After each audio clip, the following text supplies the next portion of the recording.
সংসদে এমপিরা টেবিল চাপড়ানোর কারণে মাইক্রোফোনের সমস্যা হয়েছে বলে দুদককে জানিয়েছে ঠিকাদারি প্রতিষ্ঠান। এর আগে ক্ষতিগ্রস্ত সাউন্ড সিস্টেমে ত্রুটি, ব্যয় ও বাস্তবায়ন প্রক্রিয়ার অনিয়ম দেখতে ঠিকাদারকে জিজ্ঞাসাবাদ করা হয়। অডিও বিভ্রাটের জন্য বিগত আওয়ামী লীগ সরকারকে দায়ী করেছেন চিফ হুইপ।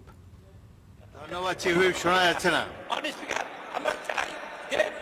সংসদে সাউন্ড বিভ্রাট।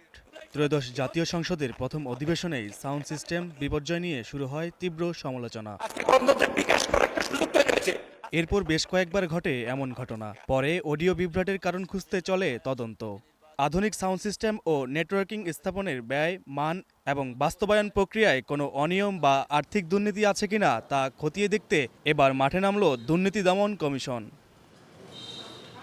বৃহস্পতিবার দুদক কার্যালয়ে তলব করা হয় ঠিকাদারি প্রতিষ্ঠান কমিউনিকেশন টেকনোলজি লিমিটেডের সিইও জাহিদুর রহমান জোয়াদ্দারকে।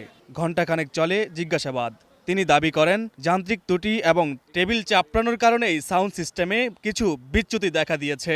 কানেক্টরগুলা যদি একটু ক্লিপ ভাঙা থাকে কি থাকে, এটা একটু লুজ থাকে। ওই যখন টেবিল চাপড়াইছে তখন ওই কানেক্টর লুজ হয়ে গেছে। এই লুজ হওয়ার থেকেই এই প্রবলেমটা হয়েছে।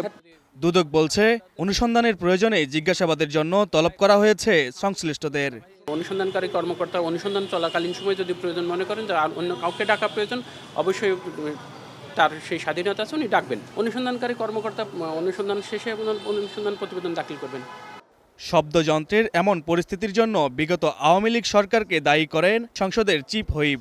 প্রায় 4 কোটি টাকা খরচ করে সাউন্ড সিস্টেম রিপেয়ার করা হয়েছে, অথচ সেটা রিপেয়ার না করে যদি চেষ্টা করতো সাউন্ড সিস্টেমটা রিপ্লেস করতে, তাহলে ভালো হতো।